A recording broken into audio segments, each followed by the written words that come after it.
Қайырлы күн. Бүгін біз провансал майонезін дайындаймыз. Үй жағдайында ол дүкендегі майонезден 10 есе дәмді, өте дәмді және ешқандай қоспасыз жасалады. Өте қолжетімді тағамдардан.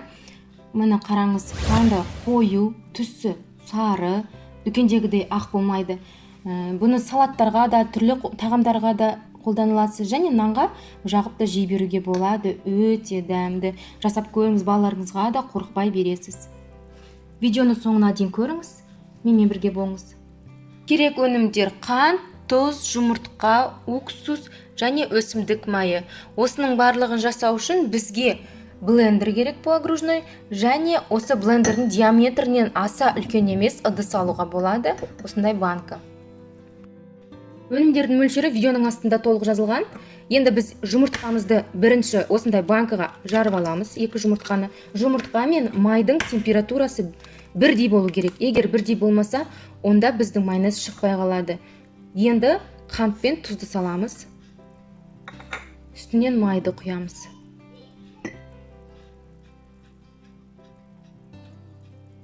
Тоғыз пайызды асхана уксусынан бір ас қасық саламын.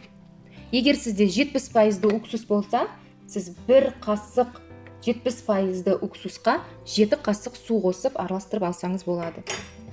Уксусты құйдық. Біздің жұмыртқа әрқашанда астында болу керек.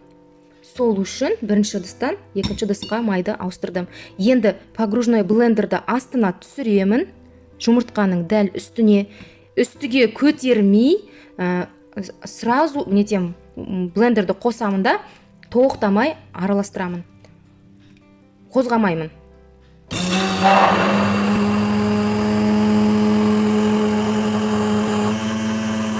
Көтермеймін. Біздің майымыз үстіп астынан бастап ағара бастайды. Ағарған кезде енді ғана ақырын көтеремін. Ол қоюлана бастайды, ағара бастайды.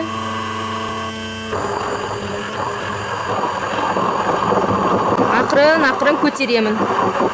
Біздің май қоюлана бастады.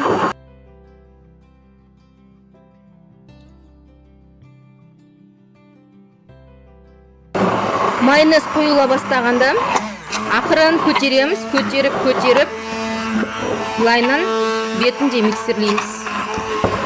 Толық қарап аламыз. Мына көреміз, бүлкіл жері миксерленген. Ешқандай май, жұмыртқа жоқ. Біздің блендерді шығарамыз. Міне, бізде осындай қою майонез шықты.